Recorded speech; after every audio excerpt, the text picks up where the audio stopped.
好，歡迎嚟到香港化哥嘅頻道啊！香港化哥咧已經諗好啦，以後香港化哥每逢會喺禮拜六會講等等嘅各種新聞事情，唔會再講咁多廢話啦。點解呢？因為我個人認為香港化哥呢樣嘢咧都係好正義啊，好具有正義感嘅。所以講呢，我諗下每逢禮拜六我就會講一講呢個關於新聞嘅事情啦。好啦，我哋先講今日嘅我先講第一單新聞啦，就係呢度，大家見唔見到啊？好啊，大家都見到啦。我叫電視擺喺上面嘅，就係鰂魚涌發現咗炸彈鰂魚涌。咁係幾時嘅事情呢？就係喺9月嘅19日啦。係啦，9月19號喺9月15號11點15分，喺鰂魚涌海濱街附近發現咗一則二戰時期留低嘅，即係美軍嘅兩個炸彈啊，就係一個 TNT 嘅炸藥。佢嘅性能咧係非常之好嘅。當日咧係叫咗即係住喺嗰邊嘅人係有300個人離開嘅，包括係太古坊二期嗰邊啦。嗰陣時咧，香港化哥見到呢個信息咧，都係好驚訝嘅。當時仲有咧係就係鰂魚涌嘅 A、B 地鐵站嘅 A、B 出口都係關閉嘅，因為拆除炸彈。至於佢哋係幾時拆除炸彈咧？嗰件事就發現就係會喺9月20號凌晨3點鐘正式開始拆彈。拆彈嘅時期應該要8個鐘左右啦。咁我先講下大家啲工期，即係會點樣發現個炸彈啦，好唔好？就係喺位於鰂魚涌海濱街嘅地方咧，嗰陣時就有個類似工地，即係佢哋起樓啦。佢哋起樓要畫好個地基先嘛，即係畫到最10米嘅位置，發現咗一個身高1.3米嘅一個大炸彈啊！嗰個炸彈咧係性能咧，目前性能都係好好嘅。但係香港化哥唔知目前佢已經拆彈成功未啊？我都係睇唔到嘅。今日香港化哥朝頭早一起身，我已經喺度睇緊呢個信息啦，結果都係冇嘅。就係我先講一講，如果你哋見到呢條片，唔一定會喺呢個9月20號嘅。點解呢？因為我要剪接視頻㗎。跟住呢，我就想講啦。其實二戰時期嗰啲炸彈，我見到佢哋話性能可以咁好，我都係感到非常之驚訝㗎。因為大家都知啦，二戰嗰陣時已經有好耐啦，都係幾乎好耐年以前啦。佢嘅性能咧都係保留得咁好，香港化哥呢一點係好佩服㗎。但係你哋都知啦，我係香港化哥嘛，咁我一定要講啲風趣幽默嘅事情俾你哋聽啦，好唔好啊？好啦，就係呢樣嘢咧，就係我有個世界盃啊，你幾靚？係啦，咁咧今次咧我哋想講嘅嘢就係希望啲居民冇事啦，拆彈成功咧。其實9月20號朝頭早我起身已經一直喺度睇啦。香港化哥依舊係揾唔到任何嘅新聞，就係我就知嗰陣時就係到咗夜晚11點幾已經，即係嗰度條路咧係已經鋪滿晒嗰啲救護車啊，要做好準備嘅。當時我見到啲人好似係將即係嗰啲警方擺晒啲沙包喺度，避免啲炸彈爆炸啦。今次咧，香港化哥就為佢哋祈禱，希望佢哋可以拆彈成功。好啦，咁我講第二樣嘢啦。我哋諗下講邊個好啦？好啊，不如我哋就講731電影上映啦，好唔好啊？好啦，我而家講啦。731電影係幾時上映嘅？係9月18號上映嘅。點解本身咧會喺7月31號上映嘅？但係唔知冇因為種種原因啊，先延遲到9月18號。咁點解佢哋會揀喺9月18號咧？因為918事變。其實香港化哥係推介你哋去睇731呢部電影嘅。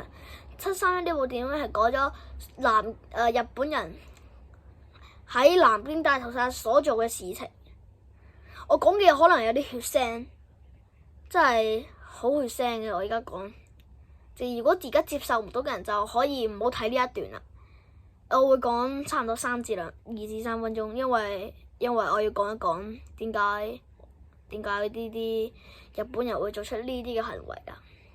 嗱，我先講啦，大家千祈唔好聽到呢個話就憎日本人啊！我哋學歷史嘅係想我哋因為明白歷史，叫我哋唔好再做嗰啲嘢，唔係俾你攞嚟憎嗰啲國家噶，係啦。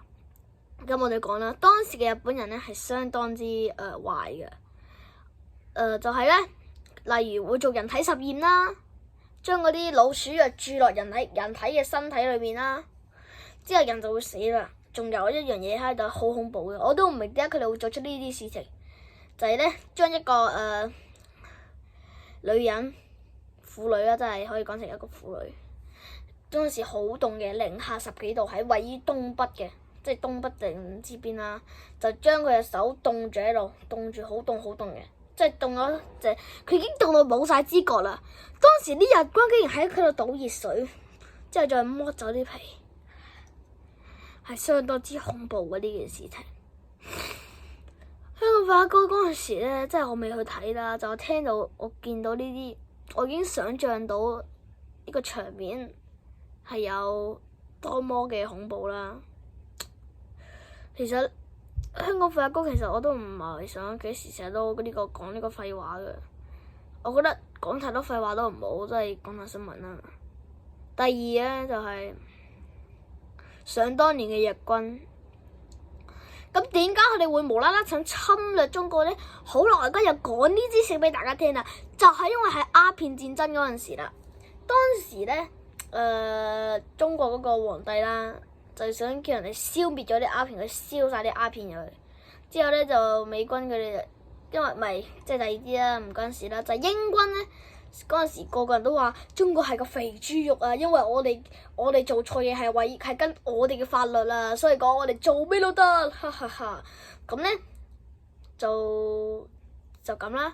之後咧中國就不滿啦，就話之後佢哋講完呢啲，中國就覺得好嬲，所以就燒晒啲鴉片佢。咁英軍咧就會感到不滿噶咯，英國係咪先？所以講英國咧就話啦，中國我同你打。嗰陣時清朝咧都覺得佢哋自己好勁好強壯啦，佢哋就話嚟啊，同我打就打，唔服。跟住咧就係唔服啦，就自己食打，就係最後咧清朝軍咧都係戰敗咗，導致中國要簽呢個南京條約啦。南京條約裏面咧有好多唔好嘅嘢啦，例如就係嗰個即係如果啲英國人喺中國度打死任何一位人咧，係可以唔講唔犯法嘅，因為佢哋要根據英國嘅法律嚟做事啊。所以講咧咁我哋講啦，大家都知啦。之前係英國管治香港嘅，就係因為當時佢簽咗南京條約，所以講中國係被逼無奈，只可以俾一個島嶼佢，俾一個島俾英國，所以就俾咗香港啦。但係我哋目前香港已經回歸咗祖國，所以大家唔使驚。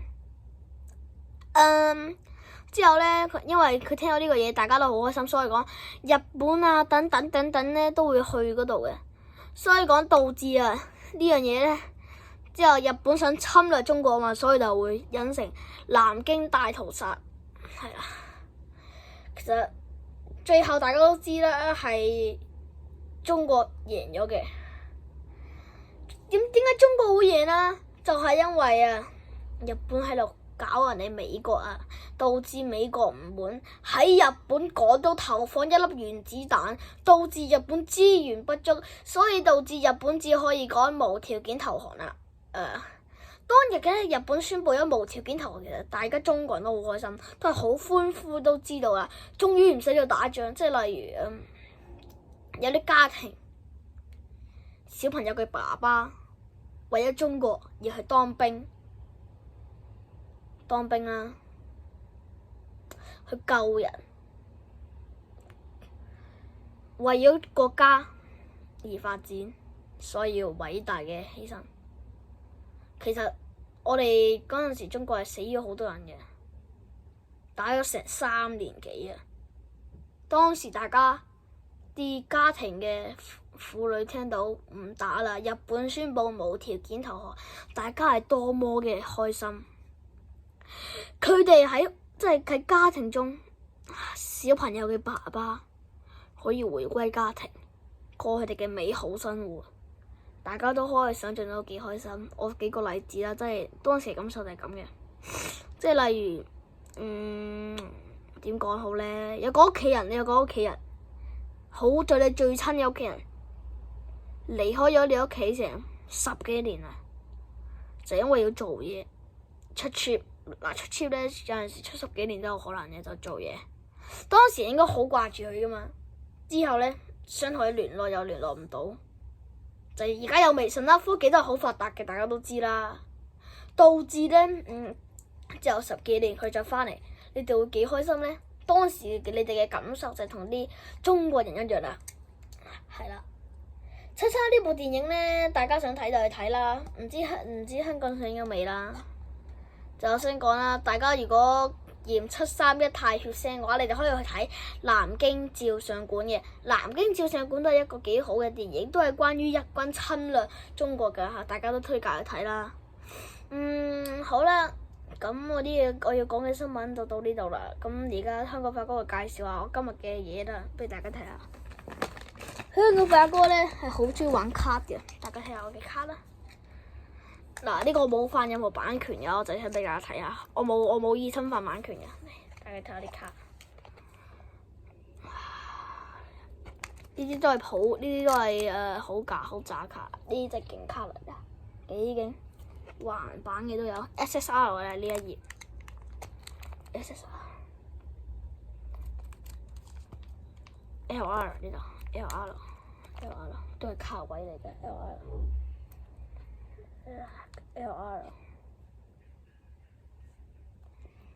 LR 已經係啦 LR 即係咁嘅啦。好啦，香港快歌為咗大家都知啦，香港快歌即將到20個訂閱啦，目前已經18個訂閱，所以個香港快歌宣布，如果我到咗20訂閱咧，我就會俾一張卡俾大家抽獎，大家就可以喺呢個留言區度抽獎啦。咁至於我呢條片會唔會剪接咧，我就已經諗清楚啦。香港快歌就諗住唔剪接啦。最近香港快歌係因為剪接師種種原因生病咗啦，佢最近喉嚨唔舒服，所以我就今條片香港快歌就諗唔打攪佢啦。頭先話呢啲嘢咧，就係同大家你個節目效果啦，大家都唔好當真啦。就我先講啦，大家千祈唔好忘記歷史。仲有我哋真嘅咧，仲有我哋而家冇話好真日本嘢咋，唔可以話真日本。我哋真嘅唔係而家嘅日本人，我哋應該真。我拍緊片㗎，我哋應該會真支持侵略中國嘅人。大家都見到頭先我話我拍緊片嗰樣嘢，大家就唔使理啦。節目效果係啦。人哋開門，我就想講開咗一個小玩笑。所以講呢條片就講到呢度啦，麻煩大家訂閱啦，好唔好啊？大家訂閱我就會求其攞張卡俾大家抽啦。好啦，我到咗20訂閱，香港快歌攞張卡位俾你哋抽好嘛？好唔好啊？俾張 LR 你哋抽好嘛？LR 都好勁啊！好啦，香港快歌嚟邊度呢度啦，中意嘅就 like、subscribe、訂閱個 channel。好啦，香港快歌嘅東嘢到呢度，拜拜。